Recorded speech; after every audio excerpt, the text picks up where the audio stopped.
هموطن اشک شوق آماده کن، خاک پاک میهنت سجاده کن.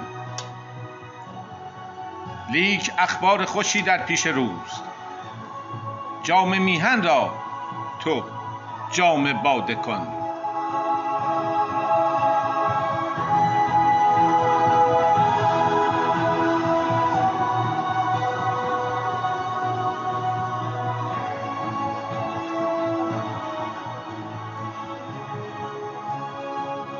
شهسوار پهلوی نزدیکی آوردگاست، یک نگاه بر میهن و یک نگاه بر قامت فرمانده کن.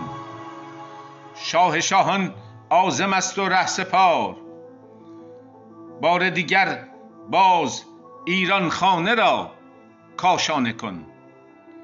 بار دیگر باز ایران خانه را کاشانه کن.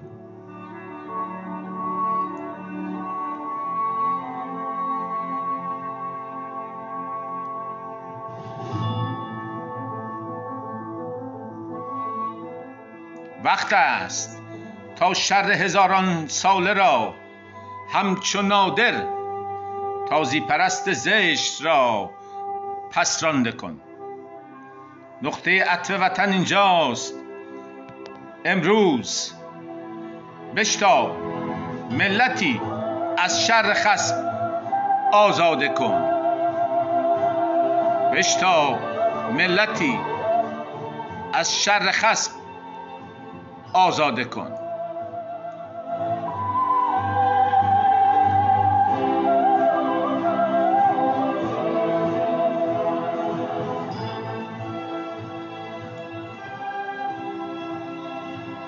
کم نباشد جوان مردان و زنان میهنت، یادمانی از مجید رهنورد پاینده کن. آنچه این نامردمان کردند نابخشودنی است، لکن مهربان باش و بخششت سرمایه کن.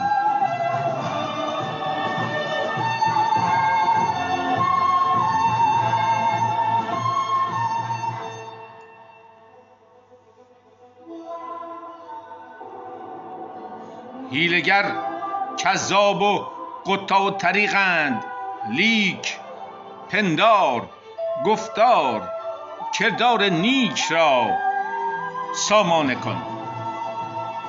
شیطنت اهریمنی کردند و خرافه پروری، رو بگردان نکویی راستی را پایه کن.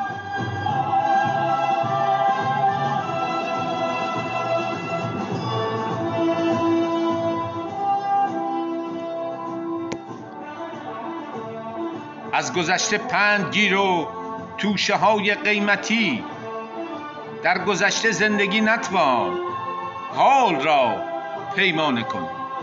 حال را پیمانه کن. پرچم و شاه و میهن هر سه را جاگزین کعبه و دیر رو هم بتخانه کن.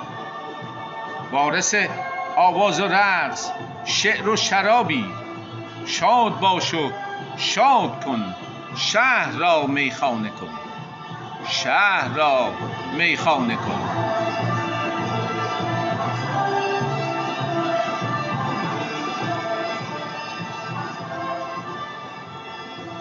در ره علم و هنر کوشا باش و هوشیار، این چنین با مهر و علمت میهنت آباده کن.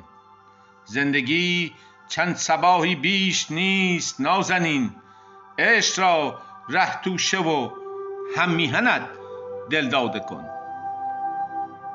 هموطن اشک شوق آماده کن، خاک پاک میهنت سجاده کن.